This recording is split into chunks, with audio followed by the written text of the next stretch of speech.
Hey everyone, welcome back. Today, we need to talk about a specific type of Hollywood behavior that is becoming increasingly hard to ignore. And that is the absolute inability of certain mega celebrities to realize when it is time to just step out of the spotlight and go away. It is driven by a deep lack of self-awareness and a refusal to understand that no matter how much money is thrown at a public relations machine or how aggressively a brand is repackaged, the public does not just magically develop amnesia. We live in an era where audiences see right through the corporate curtain, yet high-profile figures continue to treat the public like passive consumers who can be easily manipulated by a strategic media blitz. When a major controversy hits, some people choose to completely withdraw, step back from the public eye, and let the dust settle naturally. They understand that silence and time are the only real ways to show respect for a situation. But then there are the others, the ones who respond to backlash by launching a massive, coordinated counteroffensive across every media outlet imaginable. They attempt to flood the zone with an overwhelming amount of positive, shallow stories to physically drown out any negative headlines. It is a calculated distraction technique designed to force a narrative shift, and it is happening right now in real time. What makes this specific cycle so fascinating is the timing. This intense wave of curated positivity and sudden public appearances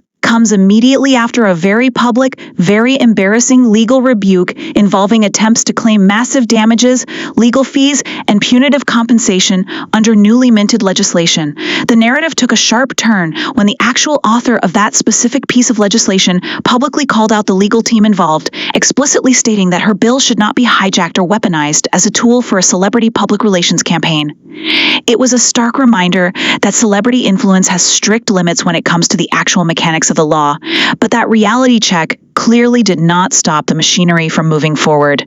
Behind the scenes, the internet is buzzing with discussions, legal breakdowns, and community forums dedicated to analyzing these unfolding conflicts and potential lawsuits. While several commentators and online figures have started piecing this timeline together, the full scope of what is happening under the surface goes far deeper than just a standard Hollywood ego clash. It points to a systemic pattern of avoiding accountability, shifting blame, and using immense wealth to settle problems only when those problems threaten to completely destroy a carefully constructed public image.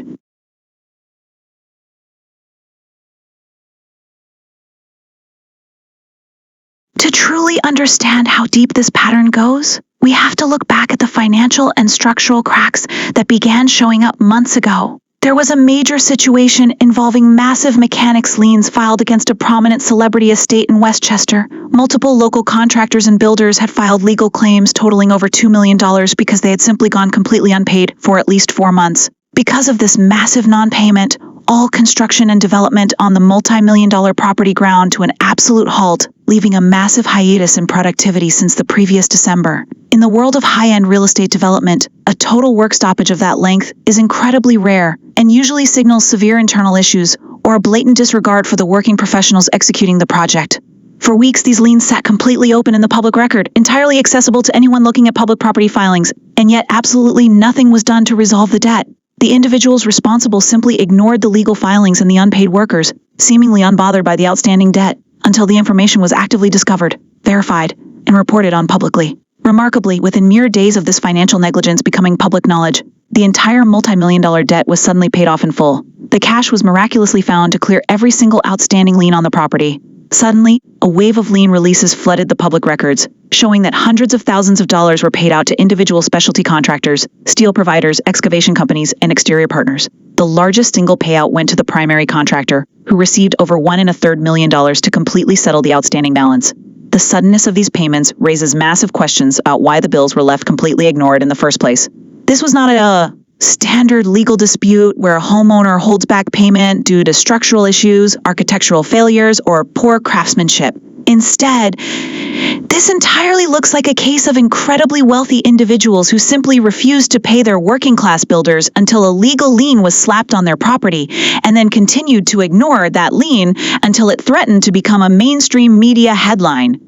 It is the absolute definition of being a terrible consumer and showing a complete lack of respect for the builders who rely on timely payments to run their own businesses and pay their own crews.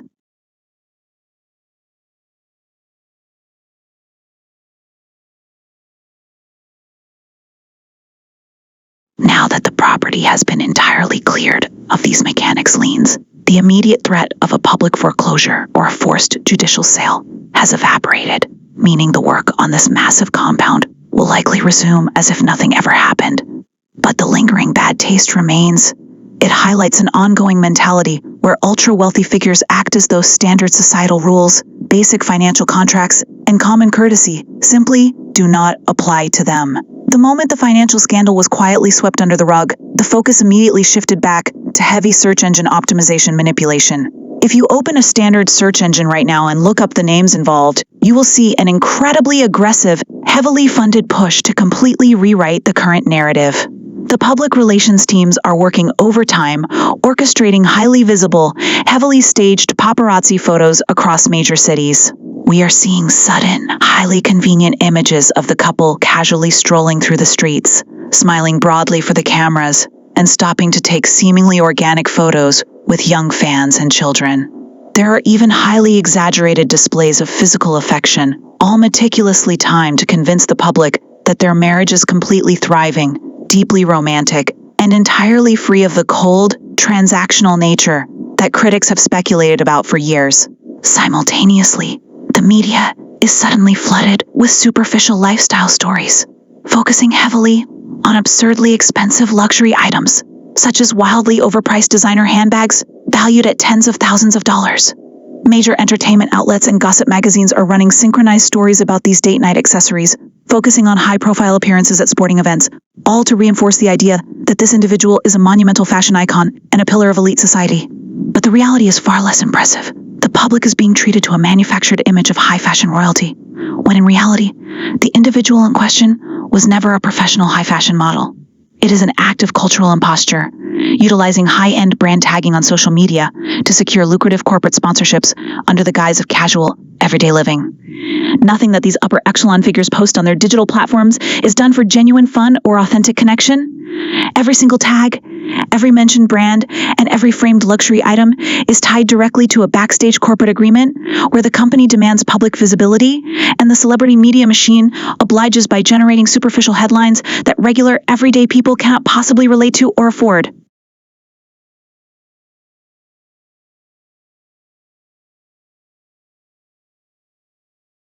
This desperate attempt to reset the narrative becomes even more transparent when you look at the actual commercial reality of their business ventures.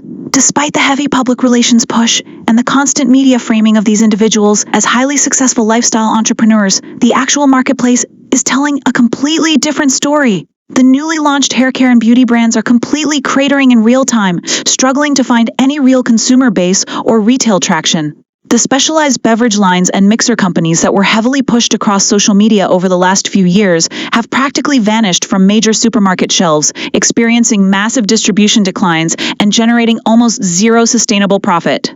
This is not just a temporary slump. It marks the third or fourth time that these specific lifestyle and consumer product launches have completely failed to connect with the public. In modern celebrity culture, there is a common illusion that simply slapping a famous name onto a mass-produced product line will automatically result in a billion-dollar empire, similar to the major licensing deals seen with reality TV dynasties or pop icons. But what audiences are realizing is that most of these ventures are just empty licensing agreements, where the celebrity owns a tiny fraction of the actual business and contributes zero actual expertise. When the public loses trust in the celebrity, the product lines fail instantly because there is no genuine substance backing them up. If a celebrity cannot even successfully convince their dedicated fan base to buy an affordable bottle of shampoo or a basic beverage, the idea that they can successfully market elite, five-figure luxury items to the average consumer is completely laughable. The entire strategy relies on a dying media model that completely misunderstands how modern audiences consume information. The rumors that major, old-school fashion editors and legacy magazine giants are working behind the scenes to magically restore this tarnished image overlook a massive structural shift in media.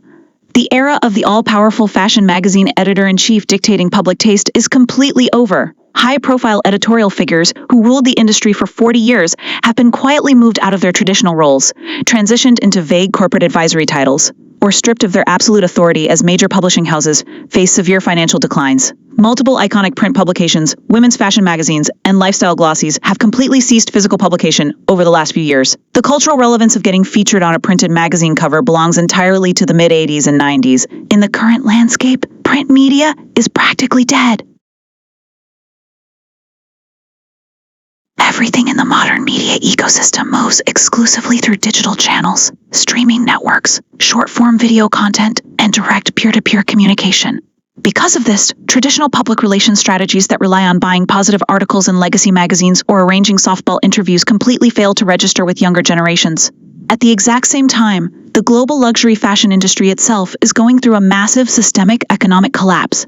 Between the start of the decade and the current year, high-end luxury brands aggressively hiked their retail prices by an astronomical 30 to 60%. This reckless corporate greed completely eliminated their most important consumer base, the aspirational shopper.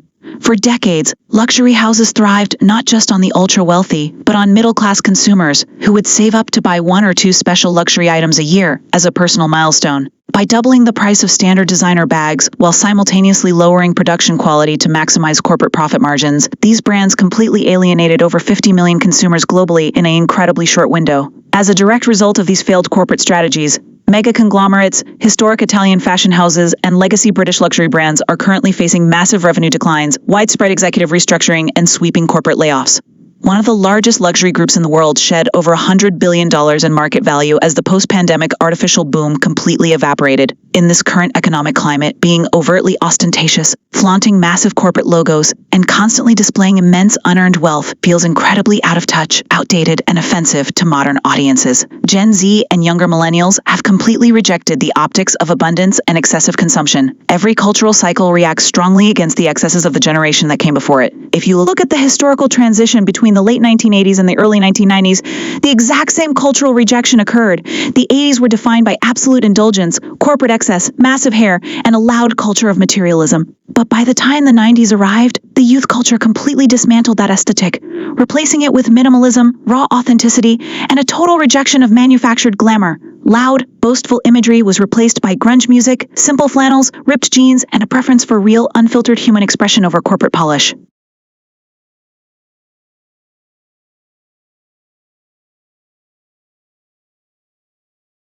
We are seeing that exact same cultural rubber band effect happening right now. Younger generations are looking at the heavily manicured, hyper-luxurious lifestyle branding of aging Hollywood celebrities and completely tuning it out.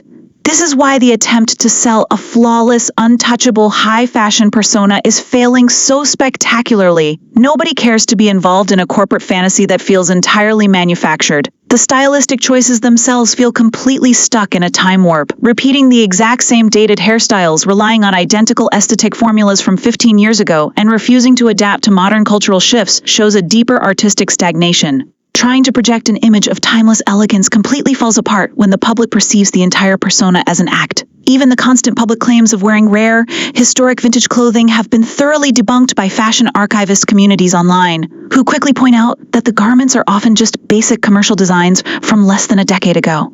This obsession with high fashion imagery is nothing more than a superficial shield used to distract the public from a much harsher reality. The professional standing of these individuals within the actual film industry has been severely, permanently damaged.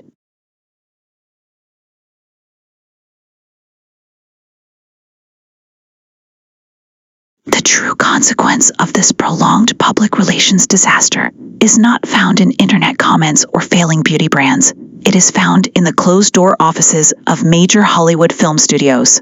The dramatic behind-the-scenes warfare that played out over the last year and a half has sent massive shockwaves through the entertainment industry, and no amount of staged paparazzi walks will change the minds of studio executives.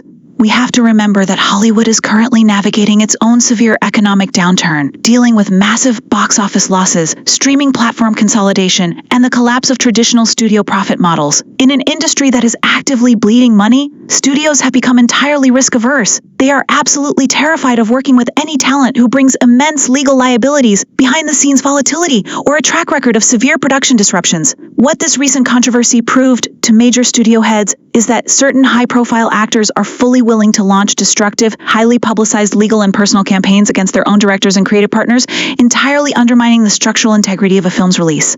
When an actor attempts to aggressively wrestle creative control, final cut authority, and promotional narratives away from the actual directors and established filmmakers, it completely violates the foundational rules of cinematic collaboration. Multiple industry trade publications have quietly reported that major studios have completely cooled on the idea of developing new projects with this specific circle. Writers, directors, and veteran producers are actively refusing to attach their names to any script where their creative authority could be legally challenged, compromised, or completely hijacked by a lead actor's personal brand management team. The legal depositions, leaked emails, and behind-the-scenes testimonies that emerged from recent disputes have painted a terrifying picture for film financiers. They see an extreme liability, someone whose presence on a set risks causing massive production delays, ballooning legal fees, intense crew alienation, and ultimate box office failure due to a toxic press tour. When a celebrity's personal brand becomes entirely devalued and toxic to the general public, their utility to a film studio completely drops to zero.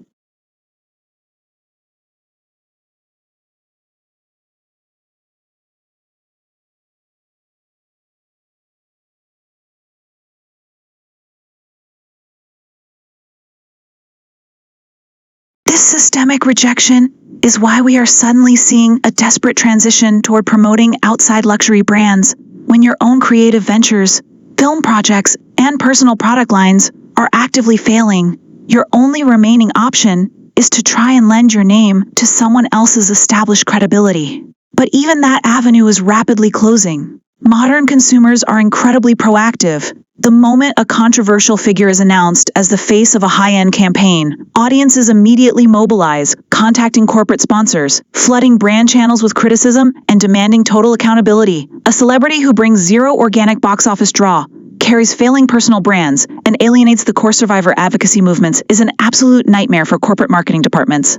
The public relations game being played right now is a transparent attempt to trick the audience into believing that everything is completely normal, but the cracks are too wide to hide. The sudden, hyper-visible public dates, the overnight payment of multi-million-dollar property debts after months of total silence, and the sudden corporate fashion partnerships are too perfectly synchronized to be organic. It is an outdated late 90s playbook being deployed in a modern digital world that has completely outgrown it. These figures are still operating under the old assumption that if you can control the headlines in a handful of legacy entertainment outlets, you can successfully dictate public perception. They completely forget that the modern backlash did not originate from a rival corporate studio or a coordinated corporate smear campaign. It came directly from real everyday people, independent content creators, and genuine advocacy communities who were deeply offended by the blatant exploitation of sensitive narratives and the total silencing of real-world survivors. Trying to retroactively position oneself as a victim of an internet campaign while simultaneously living in extreme untouchable luxury is a profound contradiction that modern audiences refuse to accept. The public has watched the entire life cycle of this controversy, from the initial behind-the-scenes power grabs to the aggressive legal intimidation tactics,